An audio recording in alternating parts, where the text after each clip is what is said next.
ilhaan cumar ayaa arintaasi ka jawaabtay markii waraysi oo la yeeshay telefishinka markii hore la dhihi jiray MSNBC laakiin hadda MS Now isku bedelay adiga toddobaad ka hor waraysi ay bixisay ayaa ilhaan cumar waxaa la weydiiyey maxaad uga jawaabaysaa eedeymaha Trump adiga iyo waliba community-ga Soomaalida ee Minnesota uu soo jeediyay horta dad fara badan waxay aaminsan yihiin Trump ilhaan ayaa nagu dirtay anigu dadka aaminsan kuma jiro ilhaan waa qof siyaasiyada oo ku jirta baarlamaanka waddanka Mareykanka ama Congress-ka Mareykanka iyada iyo Trumpna ku dhawaad xitaa 4 sano hore madaxweyne ahayna sidan ay hadallada isku dhaafsanayeen laakiin Trump ayaa isaga si gooni ah ayuu hadda Soomaalida uu u bartilmaameedsanaya waxaana lala xiriirinaya arinta musuqmaasuqa ee ka dhacday gobolka Minnesota in uu Trump doonayo maadaama uu sheeganayo madaxweyne musuqmaasuqa la dagaalama inuu arintaasi Soomaalida darteed u bartilmaameedsanayo hadii marka uu hadlo oo ilhaan ay u jawaabto micnaheedu ma ahan in ay ilhaan Soomaalida ay ku dirtay madaxweyne Trump anigu arintaasi ma aaminsan hadii dawladda Soomaaliya madaxdeedii ay ka hadli waayaan waxaad leedahay waa ay aaminsan yihiin hadii ayadii oo wadanka gudaheeda joogtay ay u jawaabtana waxaad leedahay Trump iyada ayaa nagu dirtay laakiin anigu arintaasi ma aaminsan marka ilhaan waxa la weydiiyay bal waxyaabaha ay uga jawaabayso maadaama shalay uu iyada qashin ku tilmaamay isla markaana uu eedeymo kala duwan uu u soo jeediyay marka waxay tiri madaxweynaha inuu mar kastaba aniga iyo Soomaalida uu ka hadlayo iyo waliba bulshada Soomaalida waxaan u arkaa arintaasi dhab ahaantii inay tahay mid aan caafimaad ahaan wanaagsanayn marka waxa ay sheegtay waxaan rajaynayaa in uu helo caawinaad uu u baahan yahay marka ninkan waa xanuunsan yahay waxaan u rajaynayaa tiri in uu helo caawinaad uu u baahan yahay marka ilhaan cumar waxay tiri madaxweynuhu waxa uu isku dayayaa inuu dadka ka leexiyo guuldarooyinkiisa ilaa iyo intii uu madaxweynaha waxay tiri howlgaladiisii iyo masaafurintiisii uu ku hanjabayay in dad badan uu masaafurinayo hadda uma socdaan sidii uu isagu u rajaynayay canshuurihiisa uu ku soo rogay wadamada caalamkana ma shaqeynayaan oo noloshii ayaa ku qaaliyooday dadka Mareykanka ah isla markaana dadkii Mareykanka ah ma awoodaan xataa waxyaabihii qutul daruuriga ah in ay gataan waxa ay sidoo kale intaasi ku dartay waxa uu sidoo kale ka cabsanaya inay banaanka yimaadaan dokumentiyadii Epstein files oo u dagaalamay inaan shaaca laga qaadin isaga iyo waliba xisbiga uu hogaamiyo oo ah xisbiga dhiigga caruurta cabta waa xisbiga Republicanka ay sidaas leedahay marka dad fara badan waxay leeyihiin doona odagii ilhaan wayba nagu sii diraysa waxaan ognahay hadda madaxweynuhu inuu saxiixay labada aqalna ay meel mariyeen sharcigaasi isla markaana 19 bishan ugu dambeyn ay tahay wasaaradda cadaaladdu inay soo bandhigto Epstein files marka waxa ay tiri dadka ayuu doonayaa inuu waxyaabahaasi oo idil uu ka weeciyo waxaan sidoo kale ognahay ayay tiri in hadda madaxweynaha baaritaan lagu bilaabi doono oo la xiriiray dambiye dagaal inuu galay Trump waxaan ognahay labadii bilood ee la soo dhaafay waxa uu duqeymo la beegsanayay doomo uu sheegay ilaa hadda cadeyn lama hayo inay darooga Mareykanka u soo wadeen gaar ahaan badaha Caribbean-ka in ka badan 20 duqeymo oo kala duwan ayuu fuliyay oo dad fara badan ay ku dhinteen hadda waxa leeyahay mid dhacday 2 September duqeyntii markii doonta lagu dhuftay 2 qof ayaa ka badbaaday gantaal labaad ayaa lagu dhuftay si labadaasi qof loo dilo hadda labadii maalmood oo u dambeysay warbaahinta Mareykanka ayay ka socotaa marka waxa la leeyahay dad aan hubaysnayn oon dagaalamaynin isla markaana qaarkood ba laga yaabay inay dhaawac yihiin in la dhameystiro arintaasi waa dambiye dagaal shalay shirka golaha wasiirada xitaa wasiirka dagaalka Pete Hegseth waa la weydiiyay wuxuu yiri aniga duqeynta koobaad markii ay dhacday waan ka tagay meesha taliyihii hawshaas ku lug lahaa ayaa amray in duqeynta labaad la geysto marka isagu iska fogeeyay Trump wuxuu yiri waxba kama ogi arintaasi marka baaritaan ayaa hadda ku socdo waliba duqeymahan Trump uu doomahaasi sheeganayo inay darooga Mareykanka u soo wadaan waxa ay Congress-ku ay ku tilmaameen mid sharci darro ah maadaama aan lagu wargelin ilaa haddana cadeymo aan loo keenin waana labada xisbi waliba kuwa Republicana iyo kuwa Dimuqraadiga ayaa diidan marka waxay leedahay hadda arintaasi baaritaan ayaa ku socotay inuu dambiye dagaal uu geystay sidoo kale waxa la weydiiyay maxaa bulshada Soomaalida uu gaar ahaan uu u bartilmaameedsanaya marka waxay tiri mar kastaba ninkan cunsuri ayuu ahaa oo islaam naceebka ah waxaan ognahay 4 sano hore in wadamada Afrikaanka uu shidhol ku tilmaamay wadamo aan waxba ahayn oo aan bajirinba waxay tiri waxa aan sidoo kale ognahay in markii ugu horeysay uu ku dhawaaqay in uu tartamayo inuu yiri dadka muslimiinta ah ee soo galootiga ah waan ka mamnuucaya Mareykanka waa kii travel muslim banka soo rogay marka waxay tiri wax la yaab leh ma ahan in hadda bulshada ay madowga ah ee soo galootiga ah ee wadankan ku sugan in uu sidan uu u caayo amaba uu u daba dhigto la yaabna ma ahan inuu doorto bulshada muslimiinta oo iyaguna madowga ah sidoo kale in isagu sidoo kale uu wax ka sheego laakiin waxay tiri waxaan rabaa inaan iraado annagu waxaan nahay dad muwaadiniin Mareykan baasaboorkeena waxa ku qoran inaan nahay muwaadiniin Mareykan sidaa darteed waxay tiri waan jecelnahay Minnesota waa ay soo dhaweysay in badan oo inaga naga mid ah Soomaalida ay ku jeedaa waxay tiri dib ma la dejinin gobolka Minnesota laakiin iyaga ayaa doortay gobolka Minnesota maxaa yeelay ay tiri gobolkaasi waa gobol dadkiisu ay aad u wanaagsan yihiin oo dadka ay soo dhaweeyaan waa gobol aad u qurxan sidaas darteed waxay tiri wax kasta oo madaxweynuhu sheego inagu gobolka Minnesota waa sii deganaan doonaa waana sii joogi doonaa wax kasta oo naga sheegana waxay tiri gobolkaasi hadalkiisa ugama tagayno marka Ilhaan Cumar waxay leedahay Soomaalida intooda badan waa dad muwaadiniin ah isla markaana sharciga wadankan ilaaliya gobolka Minnesota dib u dejin dadkan qaxooti ahaan laguma dejinin laakiin iyaga ayaa doortay in ay degaan maadaama gobolkaasi uu yahay gobol aad u qurxan dadkiisuna dad soo dhaweynta ku wacan yihiin haddaba Ilhaan Cumar markaa oo arrimahaasi ka hadlaysay su'aalahaasani la weydiiyay waxa ay tiri I would say the president's obsession with me and the Somali community is really unhealthy. It's creepy. And I hope that he gets the help that he needs. It sounds like he is trying to deflect from the failures that he's had as president.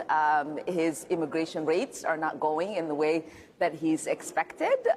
We know that the tariffs are not working to make life affordable for Americans. We know that he is afraid of what is in the Epstein files as he's fought to be the head of the pedophile protection party. And we know that right now he is being investigated for war crimes that he might have committed when he ordered what seems to be illegal attacks against boats in the Caribbean. He's always been a racist, a bigot, a xenophobic, and Islamophobic. We know that he called African nations a shithole in his first administration. We know that when he came down that escalator, he said he was going to stop Muslim immigration into this country. And so it is not surprising that he is going after black immigrants in this country. And it's certainly not surprising that he's choosing a black immigrant community that is also Muslim. But what I would like to say is that most of us are citizens. On our passport, it says we are nationals of this country. We love that Minnesota has welcomed us. Many of us have not been settled in Minnesota. We chose it as a home because the Minnesota people and the state is beautiful and very welcoming, and we are going to be here regardless of what the president has to say. aad iyo aad u mahadsantiin asxaabta muuqaalkan haddii aad dhamaysatay waxaa jira muuqaal kale oo ka horeeyay oo uga hadlayay howlgallada ciidamada ICE ay ka wadaan magaalooyinka mataanaha ee St. Paul iyo Minneapolis oo dadka Soomaalida ah ee sharci darrada ah ay ku bartilmaameedsanayaan iyo baaritaano kale oo dawladdu ay sheegtay dadka degan gobolka Minnesota inay ku sameynayso wal Soomaalidana lagu bartilmaameedsanayo muuqaalkaasina soo daawo aad iyo aad u mahadsantiin asxaabta intaan marka la kulmi doono waa saaxiibkeen cilmi waro idin la sida iyo nabadgelyo assalaamu calaykum waraxmatullaahi wabarakaatu asxaabta ku xiran channelka marka la soo dhawaada aad iyo aad u mahadsantiin maanta waa 12aad sanadka 2025 muuqaalkan waxaan rabaa inaan idinku la wadaago madaxweyne Trump oo maanta mar kale Soomaalida u gafay isla markaana ku tilmaamay qashin waxana uu yiri dalkooda dib ha ugu laabtaan burbursane hadhistaano waan idin la wadaagaya sidoo kale kadib markii ay soo baxeen warar sheegaya in ilaa iyo 100 askari oo ka tirsan ciidamada ICE loo diray magaalooyinka mataanaha ee St. Paul iyo Minneapolis si ay dadka sharci darrada uga soo qabqabtaan ayaa magaalada Minneapolis maayarkeeda dhawaan la doortay Jacob Frey taliyaha booliska iyo maayarka magaalada St. Paul iyo sidoo kalena qaar ka mid ah xubnaha dawladda hoose shir jaraa'id qabteen waxana ay sheegeen in bulshada Soomaalida ah mar kasta ay garab taagan yihiin isla markaana aysan ka gorgortamaynin bulshada Soomaalida arintaasina waan idin la wadaagaya balse marka hore soo dhawaada umrada sanadkan Salana Group waxay idin haysaa adeegyo cusub waxaana kamid ah adeegyadaas 1 hoteello u dhow labada xaram ee Makka iyo Madiina loogana lugeyn karo xilliyada salaada 2 gaadiid aad ku soo booqan doonto goobaha muqaddaska ah ee lagu xusayo taariikhda Islaamka 3 baridda qaabka loo guto acmaasha umrada 4 u cumraynta waalidka ama walaalka oo geeriyooday ama aan awoodin. 5 haddii aad tahay qof qaba baahi khaas ah xagga caafimaadka waxaan ka caawin doonaa gudashada acmaasha. Haddaba ku soo dhawow qiimo jaban oo ku raali gelin doona. Wixii faahfaahintaasi dheer fadlan waa WhatsApp number eber 966545928475. mahadsanidin. waalidiinta Soomaaliyeed ee jecel waxbarashada waxa la ogeysiinayaa looguna bishaaraynayaa in maxadka waxbarashada ee Somali Islamic Online uu ku hayo barnaamij waxbarasho diimeed ah oo ka caawinaya in adiga iyo ilmahaaguba aad si fudud u barataan Qur'aanka iyo culumta shareecada. maadooyinka dugsiga laga baranayna waxa ka mid ah Qur'aanka, hikaada, axaadiista, ducooyinka, tarbiyada asaasiga ah ee ilmaha, tafsiir iyo qaybaha kale ee culumta shareecada. qaabka waxbarashada dugsigaanina waa hab online ah oo waxbarashadaada aad ku qaadanaysan. waxaanaad kala xiriiri kartaa Gmail-ka iyo lambarada shaashada kaaga muuqda. madaxweyne Trump maalmahan weerar ayuu nagu ahaa. arrintaasi ma uusan qarsanaynin inuu ilhaan weeraro gudoomiyaha gobolka Minnesota, Soomaalida degan Minnesota iyo waliba dalkeena Soomaaliya. maanta isagoo ka hadlayay kulan golaha wasiirada ee aqalka cad ku yeesheen ayaa haddana mar kale uu si xun Soomaalida ugu taagtaagsaday. madaxweyne Trump ayaa waxa uu sheegay in Soomaalidu ay yihiin qashin. waxa uu sheegay Soomaalidu waxa uu yiri waxa ay qaataan ceer oo kaliya 88% wadankana waxba kuma soo kordhiyaan marka uma baahnin ayuu yiri. waxay sheeganayaan meel janno ah inay ka imaadeen laakiin naar ayay ka imaadeen ayuu yiri. sidaas darteed ayaa Ilhaan Cumar sidoo kalena uu mar kale ku celiyay inaysan wax kala qaban xitaa dadka Yuhuudda iyo qof kasta waa nacabtoo yiri. waxaana ay mar kastaba ka cabataa dastuurkeena iyo dalkeena. marka Ilhaanna waxa uu ku tilmaamay qashin. waxa uu sidoo kale yiri Soomaalida uma baahnin. wadankeena waxa uu yiri meel halis ayuu taagan yahay. labada dhinac mid ayuu aadi karaa.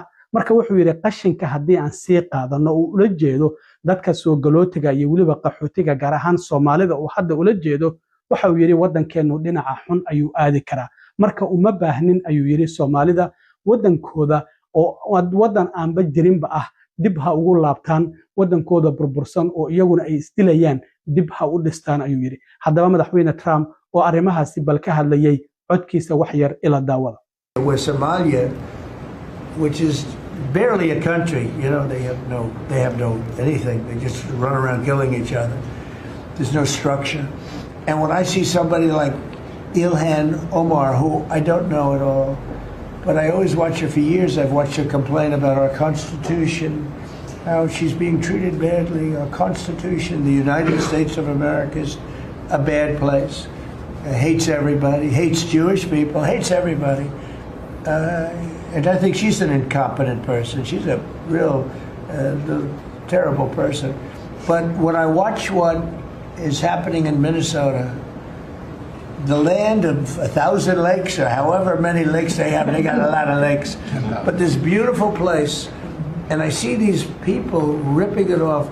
And now I'm understanding, and you're going to look at that's. I hear they ripped off Somalians, ripped off that state for billions of dollars, billions, every year, billions of dollars, and they contribute nothing. The welfare is like 88%. They contribute nothing. I don't want them in our country, I'll be honest with you, okay? Somebody would say, oh, that's not politically correct. I don't care. I don't want them in our country. Their country is no good for a reason. Their country stinks. And we don't want them in our country. I could say that about other countries too. We don't want them to hell. We have to rebuild our country. You know, our country's at a tipping point. We could go bad. We're at a tipping point. I don't know if people mind me saying that, but I'm saying it. We could go one way or the other. And we're going to go the wrong way if we keep taking in garbage into our country. Ilhan Omar is garbage. She's garbage. Her friends are garbage. These aren't people that work. These aren't people that say, let's go, come on, let's make this place great. These are people that do nothing but complain. They complain. And from where they came from, they got nothing. You know, they came from paradise and they said, this isn't paradise.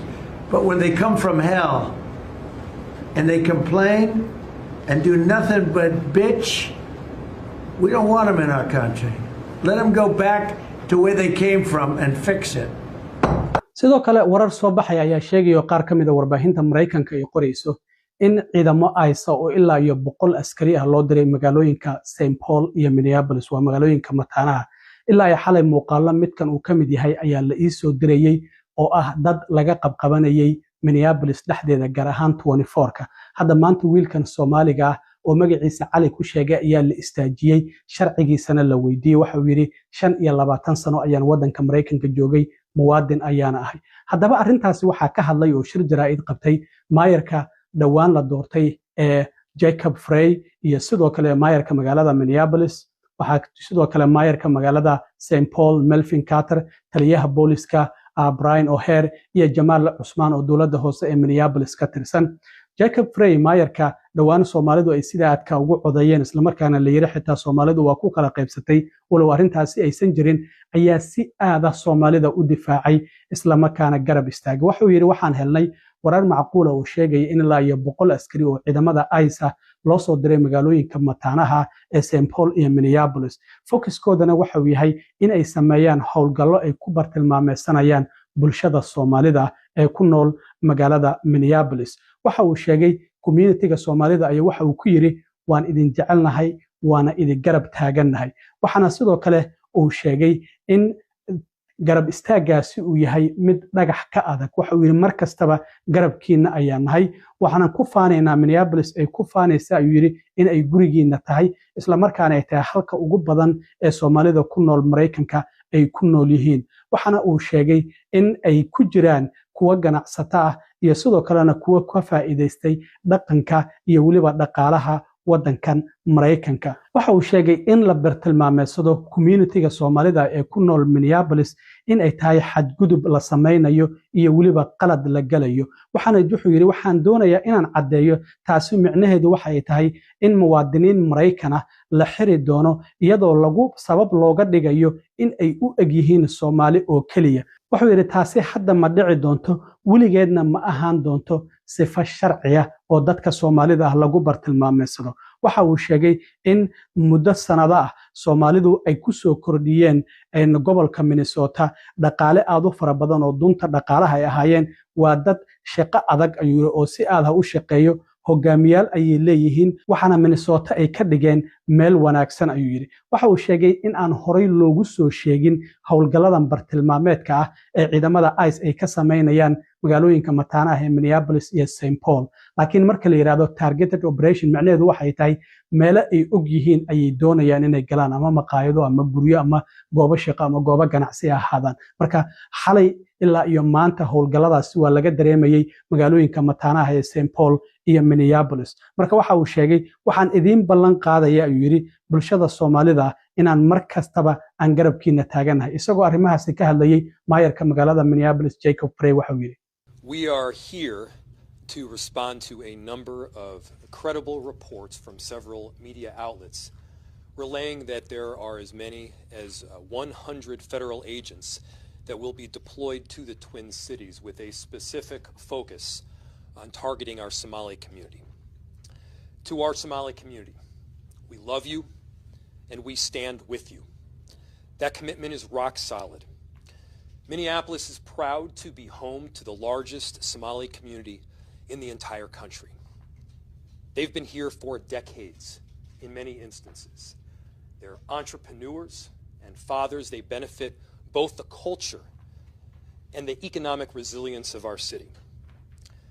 Targeting Somali people means that due process will be violated. Mistakes will be made.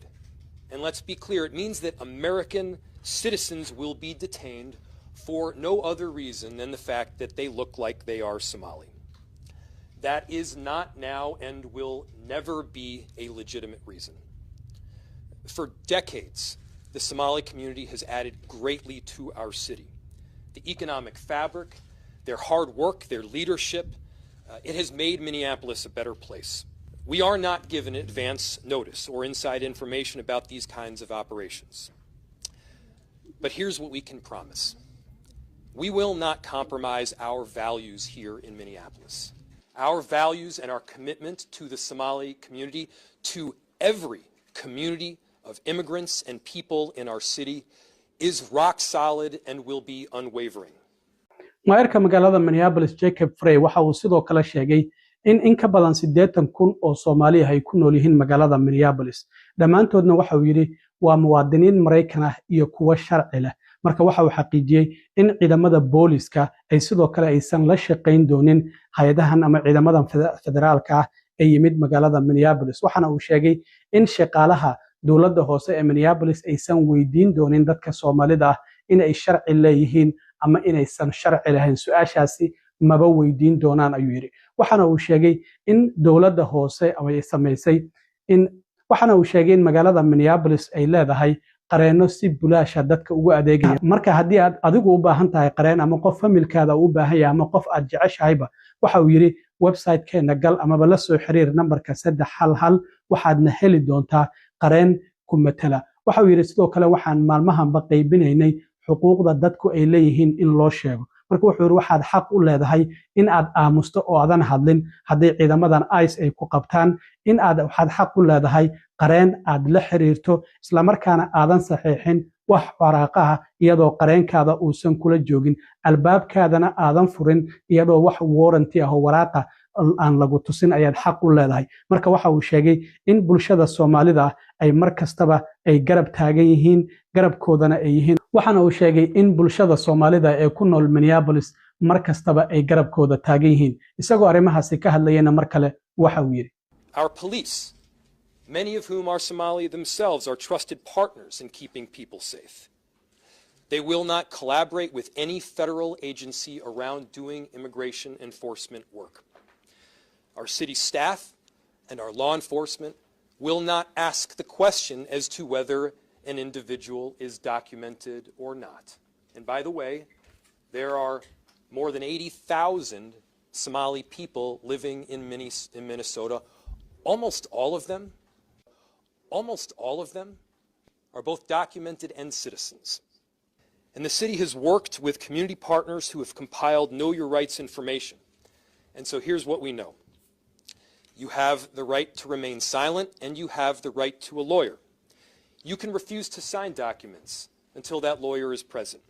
You have the right to not open the door unless a warrant has been shown. The city of Minneapolis provides free immigration legal resources. And if you or a family member or a loved one needs access to a lawyer, go to our website or call 311. And we're going to work with our partners. Partners like the city of St. Paul, partners like the state of Minnesota, to do everything to support our neighbors and to coordinate on any incident that happens. Obviously, this is a frightening moment for our Somali community. There have been many frightening moments over the last several months to our immigrant communities in Minneapolis. In Minneapolis, our diversity is diverse. People come from 1,000 different backgrounds, mentalities, and perspectives with one beautiful thing in common. They love our city and they're proud to call it home. And we're going to stand with them every step of the way. aad iyo aad u mahadsantiin asxaabta intaan mar kale kulmi doonno waa saaxiibkiin cilmi waarwadin la sida iyo nabadgelyo